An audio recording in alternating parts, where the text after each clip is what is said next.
सुनेत्राताईंना उपमुख्यमंत्री करण्याचा निर्णय अर्थातच तुमच्या पक्षाशी चर्चा करूनच झालेला असणार आहे। पण राष्ट्रवादी काँग्रेसच्या अध्यक्षपदाचा जेव्हा निर्णय येईल त्याही वेळेला भाजपची भूमिका ही सुनेत्रा पवार यांच्या नावासाठी सकारात्मकच असेल।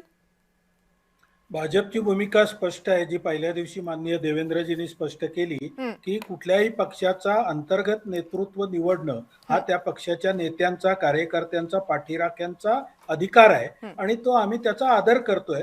आणि आमचा सल्ला म्हणून त्यांनी सांगितलं की हे आम्हाला मान्य आहे म्हणून आमचा सल्ला विचारला गेला तेव्हा त्याप्रमाणे जर का राष्ट्रीय अध्यक्ष पदावरती जर सल्ला विचारला गेला तर दिला जाईल, पण त्यांचा जो निर्णय असेल तो भाजपला पूर्ण मान्य असेल आणि भाजप त्यांना आपला मित्र पक्ष म्हणून, आपला सहकारी पक्ष म्हणून त्यासाठी आवश्यक ते सगळं सहकार्य नक्कीच करेल। आम्ही सुनेत्रा वहिनींचं स्वागत केलेलं आहे उपमुख्यमंत्री म्हणून आणि आत्ताच त्यांच्यावरती काहीतरी विचित्र बोललं जे जाते ते अतिशय महाराष्ट्राच्या पुरोगामी राजकारणाच्या दृष्टीने चुकीचं आहे।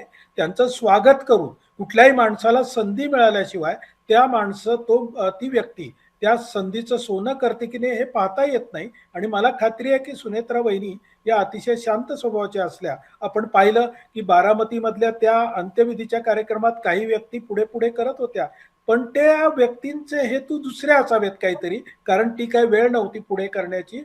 जेव्हा बाकीचे सगळे शांतपणे बसले होते तेव्हा काही व्यक्ती वेगळं वागत होत्या, ते अतिशय चुकीचं होतं। आणि म्हणून भाजपची पहिल्यापासून भूमिका आहे की आमचा मित्र पक्ष आहे, त्याच्या अडचणीच्या वेळेला आम्ही त्याच्या पाठीशी उभा आहोत आणि आम्ही त्यांचा निर्णय आदर करतो, स्वीकारतो आणि त्याला पाठिंबा देतो।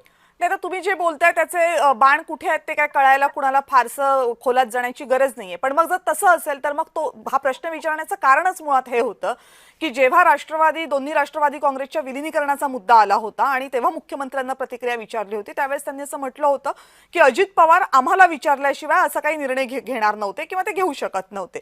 मग जेव्हा अजित पवार हे दुसरी राष्ट्रवादी आपल्या पक्षात घ्यायची की नाही हे पक्ष प्रमुख म्हणून जर निर्णय घेऊ शकत नव्हते तुम्हाला विचारात घेतल्याशिवाय, तर त्याच्या अर्थानेच मी विचारलं होतं। म्हणून मग तुम्हाला जर राष्ट्रवादी काँग्रेसचा अध्यक्ष, जर राष्ट्रवादी काँग्रेसचे नेते सुनेत्रा पवारांना करणार असतील तर ते मान्य असणार आहे का, तुमचा पाठिंबा असणार आहे का, तो त्या अनुषंगानेच विचारलं होतं।